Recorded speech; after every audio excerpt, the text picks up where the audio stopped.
Most people grab the sprayer, fill it up and just go for it. And that's how you kill your plants, contaminate your soil and all sorts of other problems.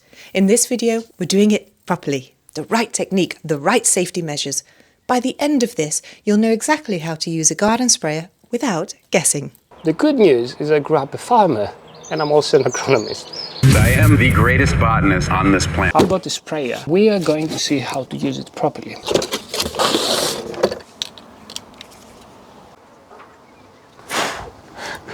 So I just filled the sprayer with just water because this is just a test on a clear ground. What I want to test is how fast I should be spraying so that I can calculate exactly how much I will be spraying down there. You don't want to spray too much, so it kills everything. Also, it's not good for the environment. And second, you don't want to underspray it because, well, it's not going to work. So here's a tip on how to do it. I am going to mark this corner here. I'm going to measure 1 meter. Is here on this side, and then I'm going to mark another 3 meters.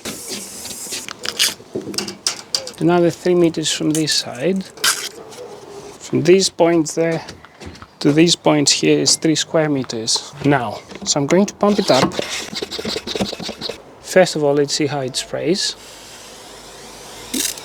I like this. Yes, all good.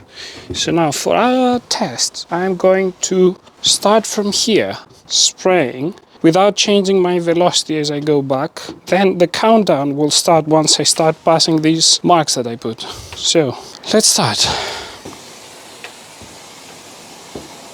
Timer.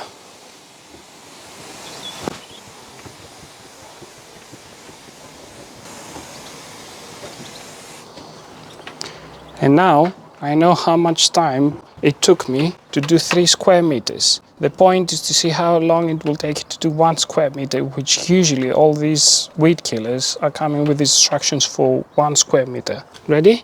Yeah.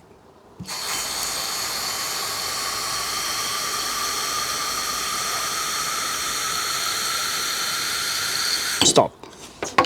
So this tells us that I will be spraying 60 milliliters every square meter. So you need to regulate how much you will be spraying from here based on the label. So if the label says 60 milliliters per square meter, you're good. If it needs less, you either go slower or you regulate it so that it sprays lower. If it says more, and so on. Now we need to wait for the wind to die down. Usually this happens when the sun is close to sunset or sunrise, because we don't want the weed killer to go all over the place, infestate your dog, infestate neighboring plants or your neighbors. Let's wait for a couple of hours and we're going to be spraying. As you're seeing me spraying, a few very important tips. These are harmful chemicals that we're using here. I always do use a mask.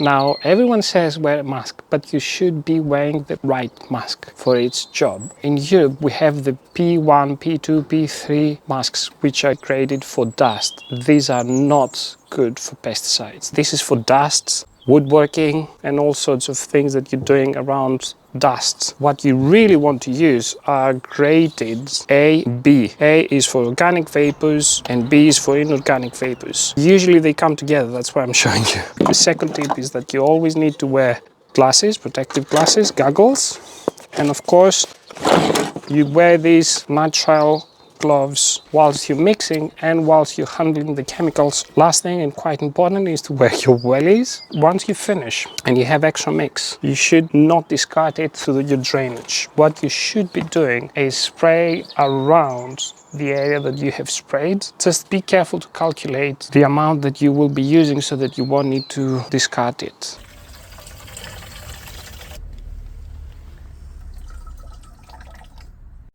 And last thing, I forgot, once you've finished, take off your clothes, throw them in the washing machine, and then go take a shower.